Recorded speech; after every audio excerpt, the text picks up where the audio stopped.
Alright, thank you very much. Hello everybody, it's your good friend Plausible here, and I'm reviewing a video game today. We're getting back to the reviews with Hitman Absolution. Basically a great game in the Hitman series. It's one of those very different games for me. Now, I have not played any of the other Hitman games to completion. I started a few of them, didn't find them very exciting. I have to admit, Hitman has never been a big series with me. But this game definitely bucks the trend. I mean, the earlier games, let's face it, those were PS2 um, games and earlier sometimes. Hitman is one of those franchises that has been around for a long time. It's an interesting game. You basically have the Hitman number 47, the man who walks around with a bald head and a barcode on the back of his head that no one else seems to notice or pay attention to. Nobody even asks him about it, or at least not in this game. I don't know about past games. That said, I like this game. Basically the story is his handler, I think it's Diane, betrayed the agency. She exposed them, took their money, and ran in the confusion. The agency was able to rebuild itself, and now they have found her. So they offer number 47 here the contract because it was his handler that betrayed everybody. A very different approach, I think, because in this case it was a very personal mission for him. In the beginning of the game, and I mean not the beginning when you start playing, but when you first put in the disc and started, there's always the intro, and the intro talks about how number 47 was how Diane betrayed the agency, but she was his handler for years, and he was hurt. You can tell by the way he says the line, there was trust.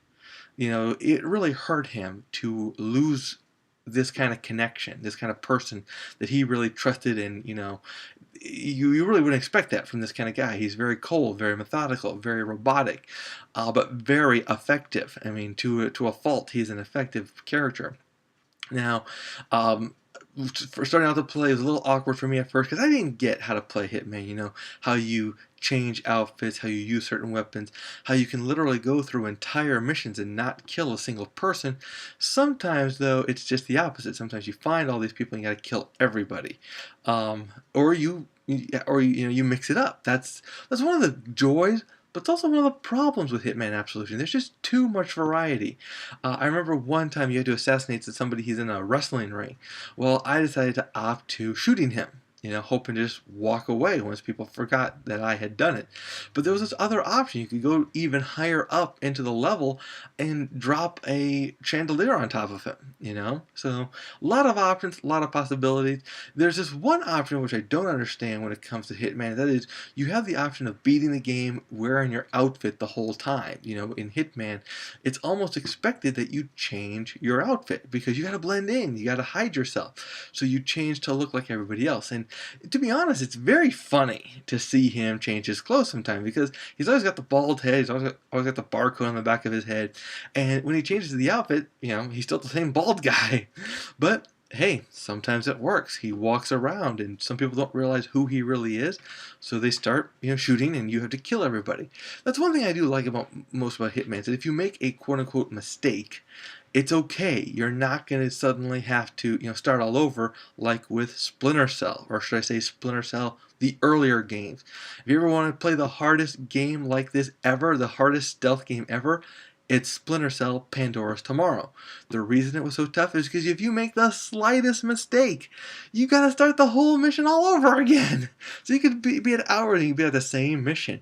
Here, you make a mistake, everyone just comes to try to kill you. You have the choice to try to hide until they stop finding you, change around so that they don't notice you anymore, or kill them all. There was the courtrooms scene in this one where I had a moment where my cover was blown, people were shooting at me, so I killed everybody, and I mean everybody. Cops, innocent victims, judges, I killed them all. Of course, I restarted the mission because I want to get a better score. If you do kill a lot of people, it ruins your score because you're a hitman. You're supposed to be stealthy. The only person you kill is your target. That's it.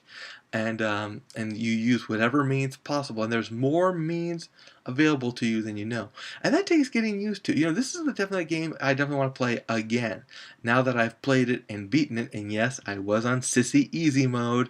Okay, first time Hitman game, so I don't mind meaning that I was easy. On easy mode, I meant to say. Okay, but I definitely recommend with Hitman, play it. I mean, it's a fun game. It's definitely a worthy franchise. I'm going to try some of those older games. Now that I get the gist of how to play these games, I will admit, the tone is a little boring, but it's still okay. One of my biggest complaints about Hitman, though, that I have to admit, it goes far, but it doesn't go far enough, if that makes sense. You're killing people, you're walking around. They got a lot of sexual themes. A lot of women, especially some of the sidekick women, are dressed very provocatively yet professionally, if that makes sense. I know it's kind of hard to explain. It's kind of hard to visualize, but when you play the game, you'll understand. Very sexy, but still very professional. They have the sexiness. They could just push it a little bit further in my book. But that's just me. I hope you've enjoyed this. I will see you next time.